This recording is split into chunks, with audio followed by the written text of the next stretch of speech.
नमस्कार। आज के इसमें आप सभी का स्वागत है। दोस्तों, आज इस वीडियो में हम राष्ट्रभाषा हिंदी से रिलेटेड टॉप 25 क्वेश्चन को डिस्कस करेंगे, जो कि आने वाले सभी वन एग्जाम के लिए काफ़ी इंपॉर्टेंट है। राष्ट्रभाषा हिंदी से रिलेटेड जो इम्पोर्टेंट क्वेश्चन है वो अक्सर एग्जाम में पूछे जाते हैं। यदि आप यूपीएससी 2020 का एग्ज़ाम देने वाले हैं तो आपके लिए ये वीडियो काफ़ी इंपॉर्टेंट है, तो आप इस वीडियो को लास्ट तक जरूर देखिएगा। दोस्तों, अगर आप हमारे यूट्यूब चैनल पर नए हैं तो प्लीज़ इस वीडियो को लाइक करें, शेयर करें और चैनल को सब्सक्राइब करें। तो चलिए बिना किसी देरी के इस वीडियो को हम शुरू करते हैं। पहला क्वेश्चन है, हिंदी भाषा का कौन सा रूप मानक हिंदी के रूप में स्वीकार किया गया है? यहाँ पहला ऑप्शन है पूर्वी हिंदी, दूसरा है पहाड़ी हिंदी, तीसरा है खड़ी बोली, चौथा है पश्चिमी हिंदी। चलिए इसका आंसर दीजिए आप लोग। तो इसका राइट आंसर हो जाएगा ऑप्शन सी, खड़ी बोली। खड़ी बोली जो है भारत की मानक हिंदी के रूप में स्वीकार की गई।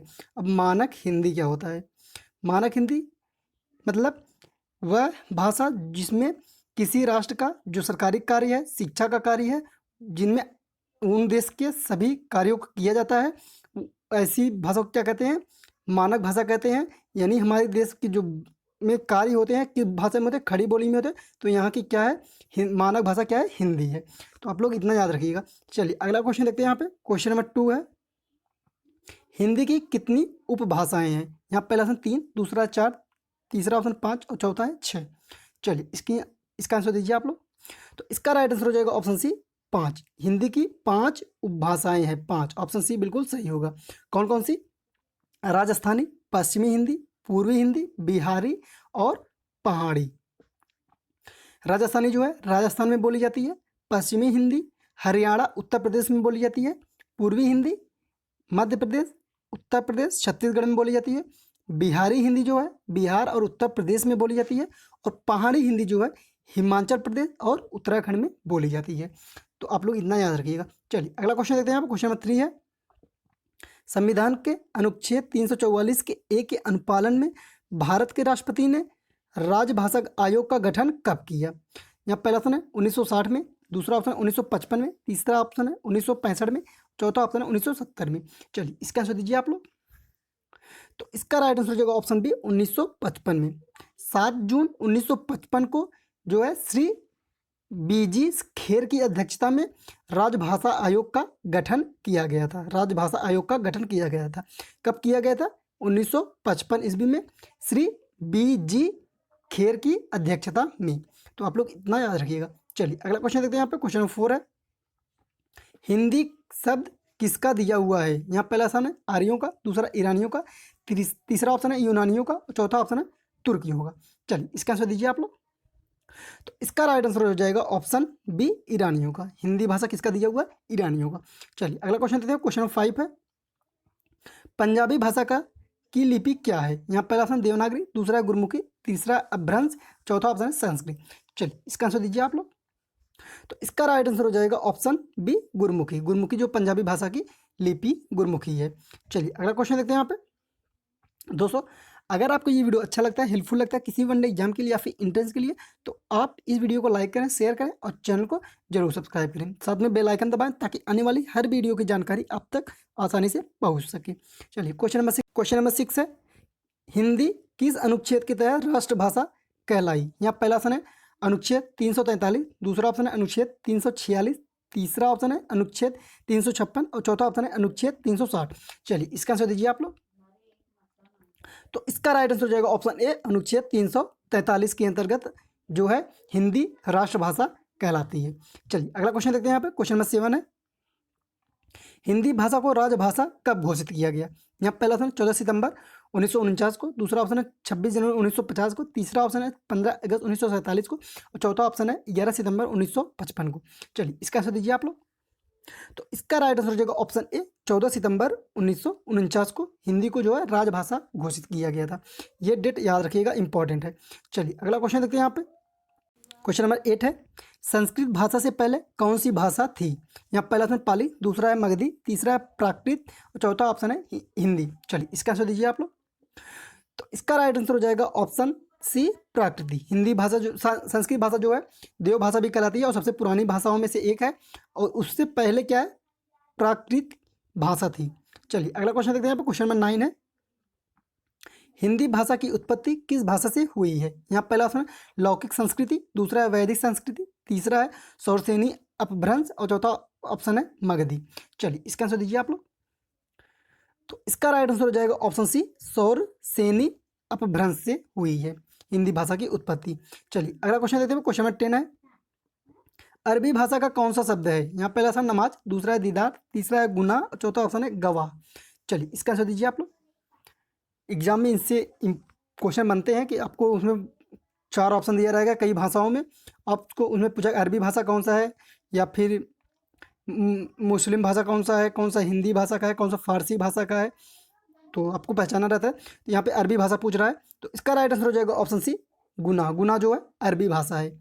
चलिए अगला क्वेश्चन देखते हैं। यहाँ पे क्वेश्चन नंबर 11 है, सरस्वती पत्रिका के संपादक कौन थे? यहाँ पहला श्याम सुंदर दास, दूसरा है महावीर प्रसाद द्विवेदी, तीसरा आचार्य रामचंद्र शुक्ल, चौथा ऑप्शन है प्रताप नारायण मिश्र।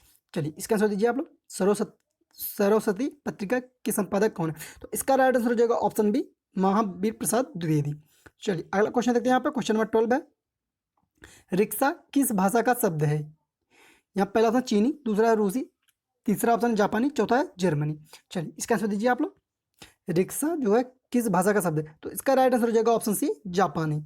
चलिए अगला क्वेश्चन देखते हैं। यहाँ पे क्वेश्चन नंबर 13 है, अंग्रेजी शब्द ड्राफ्टिंग का भारत सरकार द्वारा स्वीकृति हिंदी अनुवाद होगा? यहाँ पहला ऑप्शन है टिप्पण, टिप्पण, दूसरा आरोपण, तीसरा प्रस्ताव, चौथा प्रारूपण। चलिए इसका आंसर दीजिए आप लोग। ड्राफ्टिंग का हिंदी क्या होगा? इसका राइट आंसर हो जाएगा ऑप्शन डी, प्रारूपण। चलिए अगला क्वेश्चन देखते हैं। यहाँ पे क्वेश्चन नंबर 14 है, शब्द किसे कहते हैं? यहाँ पहला ऑप्शन एक या एक से अधिक सार्थक वर्ण समूहों को, दूसरा ऑप्शन है एक या एक से अधिक वर्णों के मेल को, तीसरा ऑप्शन है ध्वनि की छोटी इकाई, चौथा ऑप्शन है भाषा की सबसे छोटी इकाई। चलिए इसका आंसर दीजिए आप लोग, शब्द किसे कहते हैं? तो इसका राइट आंसर ऑप्शन ए, एक या एक से अधिक सार्थक वर्णों के समूह क्या है? शब्द कहते हैं। चलिए अगला क्वेश्चन देखते हैं। क्वेश्चन 15 है, महाराष्ट्र में किस भाषा का प्रयोग अधिक होता है? यहाँ पहला ऑप्शन है अंग्रेजी, दूसरा हिंदी, तीसरा मराठी, चौथा है मैथिली। चलिए इसका आंसर दीजिए आप लोग। तो इसका राइट आंसर हो जाएगा ऑप्शन सी, मराठी। महाराष्ट्र में जो है मराठी ज़्यादा बोली जाती है। चलिए अगला क्वेश्चन देते हैं। क्वेश्चन नंबर 16 है, हिंदी भाषा कितने राज्यों की राजकीय भाषा है? यहाँ पहला ऑप्शन है 9, दूसरा है 10, तीसरा है 13, चौथा ऑप्शन है 15। चलिए इसका आंसर दीजिए आप लोग, इंपॉर्टेंट है क्वेश्चन। तो इसका राइट आंसर हो जाएगा ऑप्शन बी, 10। 10 राज्यों की क्या है राजकीय भाषा, क्या है? हिंदी है। चलिए अगला क्वेश्चन देखते हैं। यहाँ पे क्वेश्चन नंबर 17 है, संविधान के किस अनुच्छेद में हिंदी को राजभाषा माना गया है? यहाँ पहला अनुच्छेद 243, दूसरा ऑप्शन है अनुच्छेद 352, तीसरा ऑप्शन है अनुच्छेद 356 और चौथा ऑप्शन है अनुच्छेद 370। चलिए इसका आंसर दीजिए आप लोग। तो इसका राइट आंसर ऑप्शन है अनुच्छेद 343 में। चलिए अगला क्वेश्चन देखते हैं। यहाँ पे क्वेश्चन नंबर 18 है, किसने कहा था शब्द की ज्योति ना जली होती तो विश्व अंधकारमय होता? यहाँ पहला ऑप्शन है महर्षि दंडी, दूसरा ऑप्शन आचार्य शुक्ल, तीसरा है भरत मुनि, चौथा है आचार्य द्विवेदी। चलिए इसका आंसर दीजिए आप लोग। तो इसका राइट आंसर हो जाएगा ऑप्शन ए, महर्षि दंडी ने कहा था शब्द की ज्योति न जली होती तो विश्व अंधकारमय होता। चलिए अगला क्वेश्चन देखते हैं। क्वेश्चन नंबर 19 है, पाणिनि की रचना का क्या नाम है? यहाँ पहला ऑप्शन है वेदांग जोशी, दूसरा अष्टाध्यायी, तीसरा अर्थशास्त्र, चौथा है नाट्यम शास्त्र। चलिए इसका आंसर दीजिए आप लोग। तो इसका राइट आंसर हो जाएगा ऑप्शन बी, अष्टाध्यायी क्या है? पाणिनि की एक रचना है। चलिए अगला क्वेश्चन देखो। क्वेश्चन नंबर 20 है, व्याकरण के अस्तित्व से किसकी जानकारी मिलती है? यहाँ पहला ऑप्शन ध्वनि की, दूसरा शब्द की, तीसरा वाक्य की, चौथा लिपि की। चलिए इसका आंसर दीजिए आप लोग। व्याकरण की सहायता से किसके अस्तित्व की जानकारी मिलती है? तो इसका राइट आंसर हो जाएगा ऑप्शन डी, लिपि की।